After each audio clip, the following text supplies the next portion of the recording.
Ya, kalau kita bawa ke arah sekarang ya, bahwa kita mempunyai tujuan-tujuan atau ide-ide karya-karya kita mau keluarkan, pasti dalam perjalanannya pasti banyak hambatan yang kita dapatkan.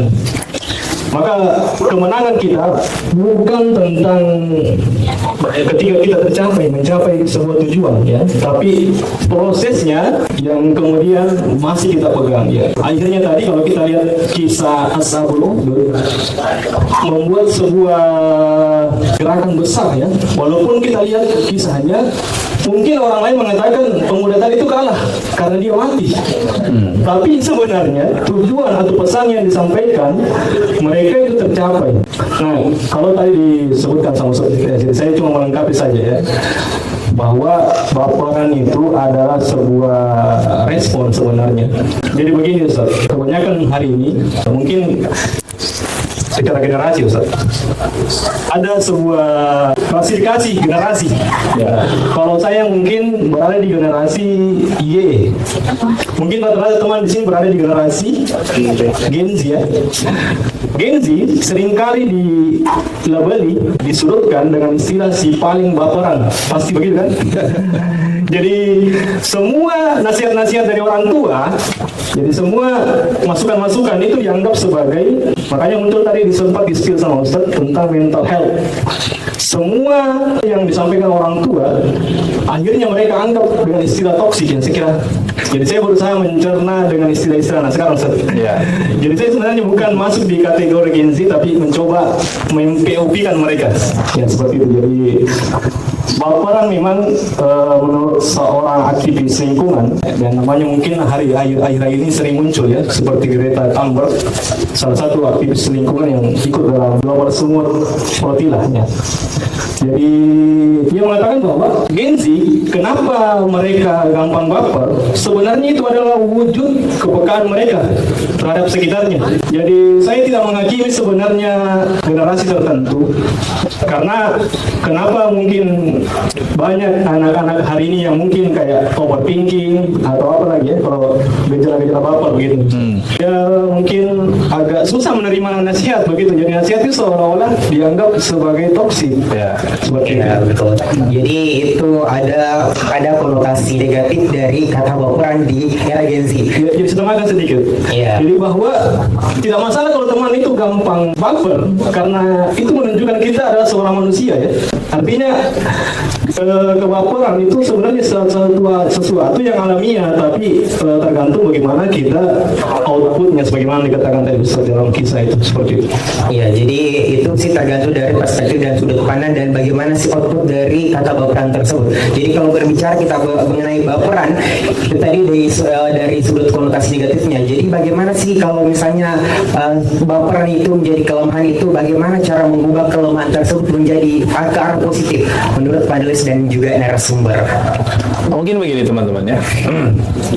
Sumber utama yang mengendalikan diri kita itu pikiran kita. Setuju atau tidak kalimat ini? Ya. Sebenarnya apa yang saya ucapkan dan apa yang saya lakukan itu adalah manifestasi atau ekspresi dari apa yang ada di pikiran saya. Setuju atau tidak? Maka hati-hati betul menjadikan satu nilai sebagai imam kita yang mendrive diri kita. Contohnya begini. Tadi penulis Kakanda Zulfikar ini menyebut tadi, kita sering baca satu teori tentang teori generasi ya. Jadi pola sosial antar generasi dipelajari, kemudian diklasifikasikan. Oh, kalau orang baby boomer begini nih karakternya, keras kepala segala macam. Kalau milenial begini. Kalau Y begini, Gen Z begini. Oke, itu sebagai ilmu sosial yang berusaha memetakan generasi, bagus. Tapi kemudian yang efek samping yang menurut saya kurang baik adalah kita seakan-akan menjadikan itu acuan sikap kita. Oh begini mentong kak, ya cocok nih teorinya. Memang Gen Z keras kepala begini-begini. Akhirnya kita merasa memasrahkan diri kita dengan penilaian itu. Itu mirip dengan orang yang percaya zodiak. Ya, mirip dengan orang percaya zodiak. Dia bilang, asmara sulit, memang begini kak saya. Susah memang. Jadi ini ada ikhtiar dari usaha, ada satu percobaan untuk melawan apa yang dikatakan. Dia bilang ekonomi sedang, keuanganmu hari ini sedang sulit. Pantas memang. Nggak usah percuma jualan kalau hari ini bukan, nggak usah buka, nggak usah pergi kerja. Karena memang sulit. Artinya apa? Dia membiarkan satu nilai yang ada dari luar dirinya menyetir kepalanya yang berefek pada ucapan dan tindakannya. Ini bahaya sekali. Ya. Ya. Jadi dia menciptakan sugesti, pikiran itu menciptakan sugesti, teman-teman. Maka hati-hati menerima ucapan dari luar, bacaan dari luar, dan itu tidak benar. Kemudian kita biarkan itu sebagai satu yang bisa mengasosiasikan diri kita. Oh, memang cocok Kak begini karena begini nih. Ya, oh cocok biar saya begini karena memang begitu Kak. Ya, kalau saya memang begini wajar Ji karena memang Gen Z Kak. Jadi pahami maka. Enggak usah pakai paksa-paksa Kak. Ini keliru saya pikir ya. Jadi seperti itu. Oh, jadi tidak semua omongan-omongan orang itu bisa diterima, harus ada filternya. Betul. Ya. Jadi memang ucapan orang kan tidak bisa dikendalikan kan? Ya, makanya saya bilang kalau dibilang terus bagaimana biar tidak baperan kan? Mungkin ini diskusi kita kan? Iya betul. Maka yang paling pertama adalah kita improve diri kita. Ya, improve pertama apa?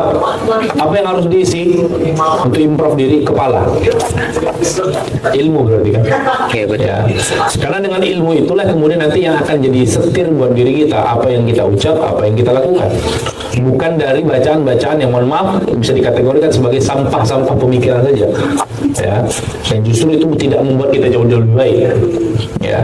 Makanya pesan saya pertama buat teman-teman, agar tidak mudah baperan, maka yang paling harus cepat dikenyangkan adalah pikiran kita. Iya, pikiran, mindsetnya. Ya, jadi sebegitu penting mindset dari perubahan diri kita sendiri. Jadi tergantung dari mindsetnya, bagaimana kita membekali dengan pikiran positif, mindset yang baik, dan itu juga sangat berpengaruh dengan diri kita, bagaimana tindakan ke depannya. Itu salah satu poin penting dari yang disampaikan dari narasumber kita.